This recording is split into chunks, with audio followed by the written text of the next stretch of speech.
हरे भरे खेतों, मिट्टी की खुशबू और सादगी भरे जीवन वाले एक छोटे से गांव में रहता था एक लड़का जिसका नाम था मुन्ना।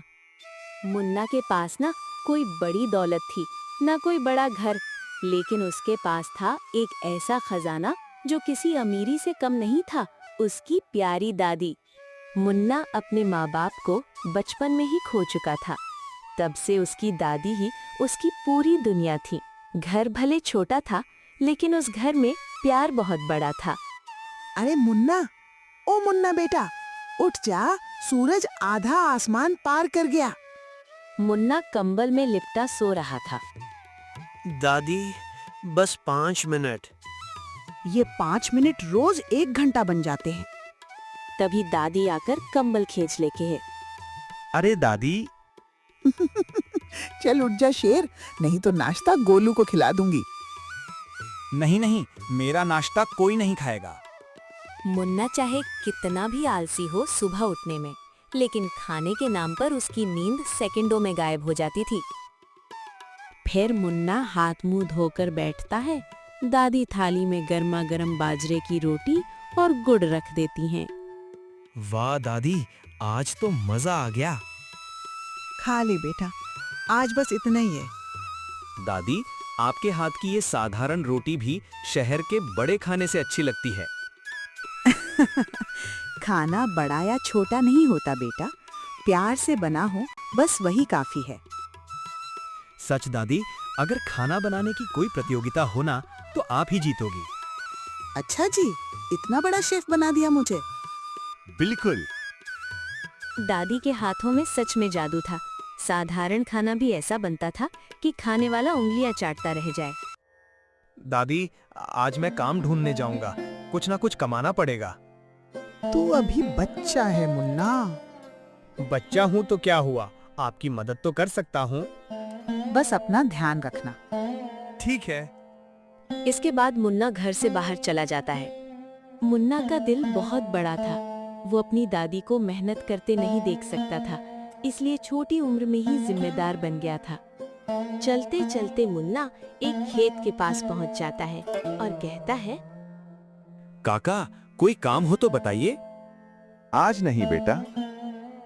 फिर मुन्ना दूसरी जगह जाता है। चाचा, कुछ मदद चाहिए? नहीं मुन्ना, अभी काम नहीं है।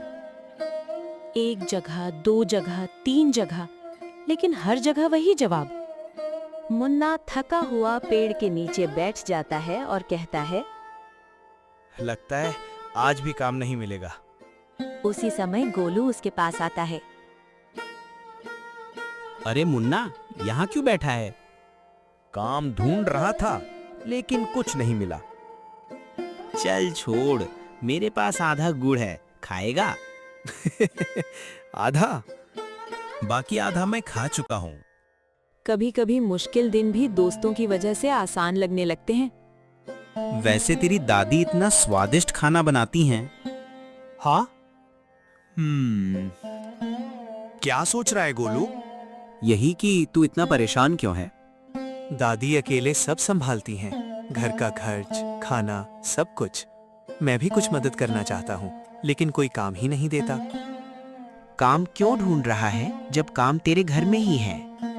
मतलब? अरे तेरी दादी के हाथ का खाना। खाना? हाँ, पूरा गांव जानता है तेरी दादी कितना स्वादिष्ट खाना बनाती हैं। अगर वही खाना बेचो तो? गोलू की बात सुनकर मुन्ना कुछ पल के लिए चुप हो गया, जैसे उसके दिमाग में अचानक एक छोटी सी रोशनी जल उठी हो। अरे, ये तो मैंने कभी सोचा ही नहीं। क्यों नहीं सोचा? देख, लोग लाला जी की दुकान से रोज बासी समोसे खाते हैं। अगर उन्हें दादी का ताजा खाना मिले तो सब वहीं आएंगे। सही कह रहा है, लाला जी के समोसे तो पत्थर जैसे होते हैं। एक बार खाया था, मेरा दांत हिल गया था। यह सुनकर मुन्ना जोर से हंसने लगता है। कई दिनों बाद मुन्ना के चेहरे पर मुस्कान आई थी। लेकिन दादी मानेंगे नहीं। पहले पूछ तो सही। और पैसे, सामान, दुकान? दुकान नहीं, छोटा सा ठेला या चटाई लगा देंगे। शुरुआत छोटी होगी। देख मुन्ना, बड़े काम छोटे कदम से शुरू होते हैं।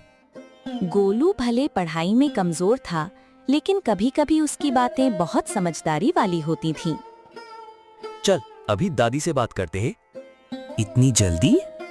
हाँ, वरना तो फिर अपना आइडिया भूल जाएगा। अरे नहीं। फिर दोनों घर की तरफ जाने लगते हैं। अरे इतनी दौड़ क्यों रहे हो? पीछे कुत्ता पड़ा है क्या? दादी, दादी, मेरे पास एक बड़ा आइडिया है। पहले सांस ले ले बेटा। हाँ, नहीं तो आइडिया पहले ही बाहर निकल जाएगा। दादी, हम खाना बेचेंगे। आपका खाना गांव वालों को। तू पागल हो गया है क्या? नहीं दादी, सच में। मैंने बताया है। समझ गई, ये जरूर तेरी शैतानी है टोलू। अरे नहीं दादी। दादी को ये बात अचानक और थोड़ी अजीब लगी। उनके लिए खाना बनाना प्यार था, व्यापार नहीं। हम गरीब लोग हैं बेटा, दुकान चलाना इतना आसान नहीं। दुकान नहीं दादी, बस छोटा सा खाना स्टॉल। अगर कोई ग्राहक ना आया तो? आएंगे। अगर नुकसान हो गया तो? नहीं होगा। आपके हाथ के खाने पर पूरा भरोसा है। मुन्ना की आंखों में भरोसा साफ दिखाई दे रहा था। दादी, एक बार कोशिश करने में क्या जाता है? लेकिन दादी, मैं आपकी मदद करना चाहता हूँ। हमेशा आप ही मेरे लिए करती हैं, अब मेरी बारी है। दादी मुन्ना को देखती हैं। उनके दिल में प्यार था और मुन्ना की बातों में सच्चाई। ठीक है, बस एक बार कोशिश करेंगे। यह सुनकर दोनों खुशी से उछलने लगते हैं। अरे अभी से मत कूदो, पहले सोचना होगा क्या बनाएंगे। सबसे स्वादिष्ट चीज, जलेबी? कचौरी। बस बस, पहले एक चीज चुनो। एक छोटा सा आइडिया अब उम्मीद में बदल चुका था। नई उम्मीद के साथ एक नई सुबह शुरू हुई। पिछली शाम लिया गया छोटा सा फैसला आज हकीकत बनने वाला था। मुन्ना और दादी पहली बार अपना खाना लोगों तक पहुंचाने की तैयारी करने वाले थे। मुन्ना बेटा उठ जा, आज बहुत काम है। दादी, आज तो मैं खुद जल्दी उठ गया। आज हमारा पहला दिन है ना? हाँ बेटा, लेकिन पहले भगवान का नाम लो, फिर काम शुरू करेंगे। हे भगवान, हमारी मेहनत सफल करना, किसी का बुरा ना हो और सबका पेट भरे। दादी हमेशा मानती थीं कि मेहनत से पहले आशीर्वाद लेना सबसे जरूरी होता है। फिर उसके बाद दादी आटा निकालती हैं। मुन्ना सब्जियां धोने लगता है। मुन्ना, आलू अच्छे से धो लेना, मिट्टी बिल्कुल नहीं रहनी चाहिए। जी दादी। मुन्ना बहुत तेजी से आलू धोता है। एक आलू उसके हाथ से फिसलकर बाहर लुढ़क जाता है। वो आलू के पीछे दौड़ता है। तभी उसी समय गोलू वहां आ जाता है।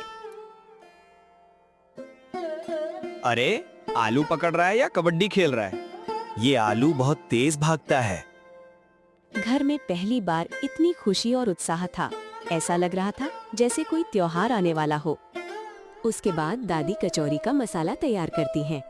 हल्दी, धनिया, जीरा, हरी मिर्च डालती हैं। उसकी खुशबू पूरे घर में फैल जाती है। वाह दादी, खुशबू से ही भूख लग गए। अभी से खाने मत बैठ जाना, ये बेचने के लिए है। बस एक।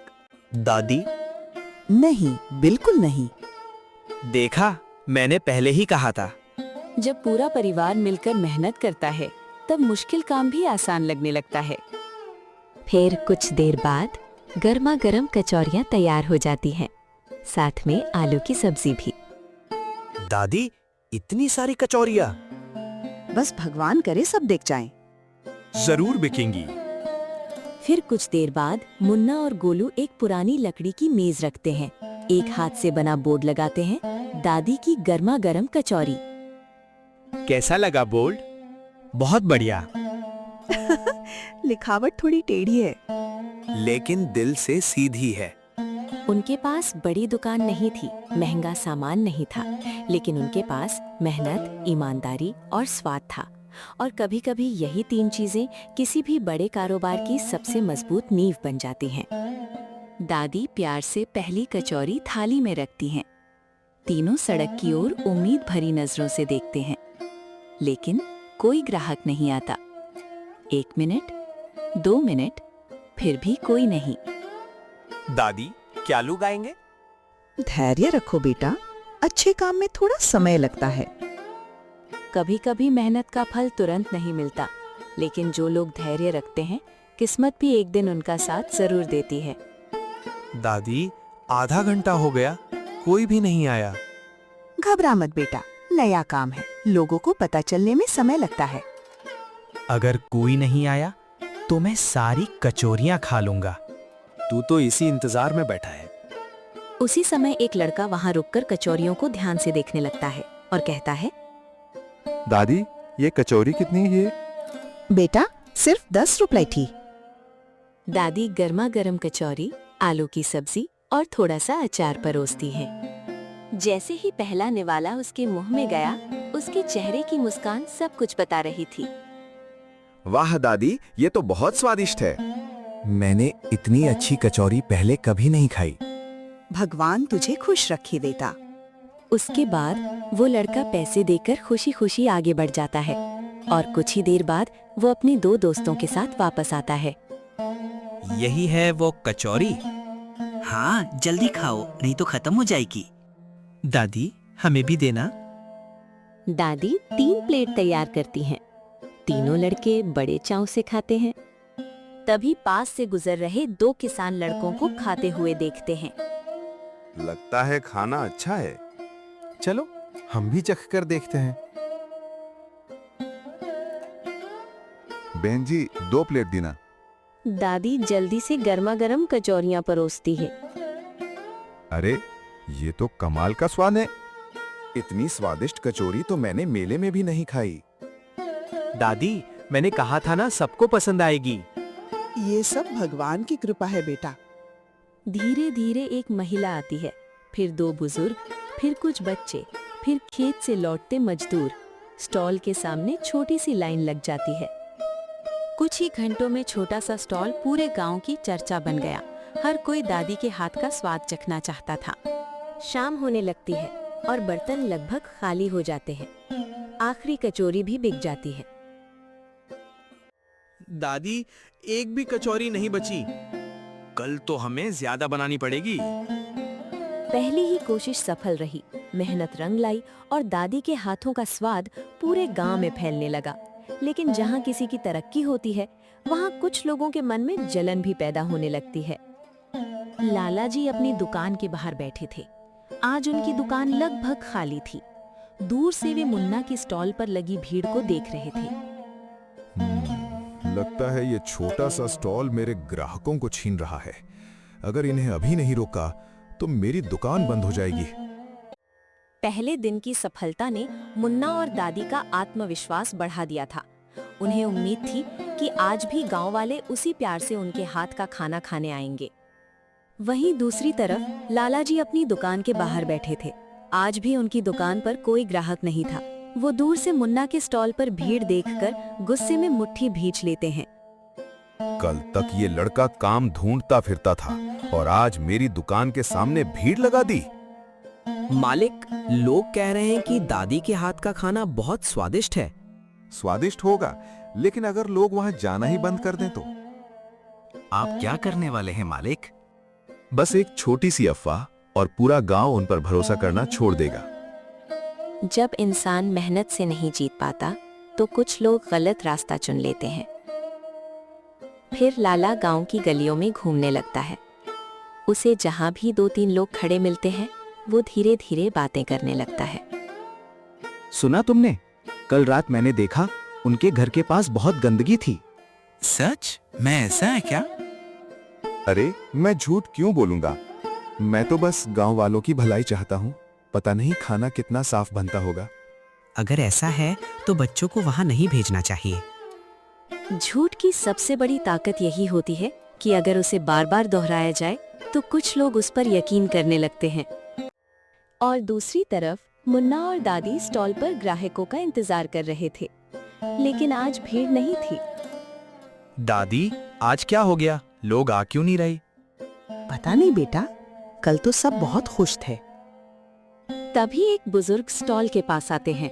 वो कुछ देर खाना देखते हैं, फिर बिना कुछ कहे चले जाते हैं। चाचा जी, कुछ चाहिए था? नहीं बेटा, फिर कभी।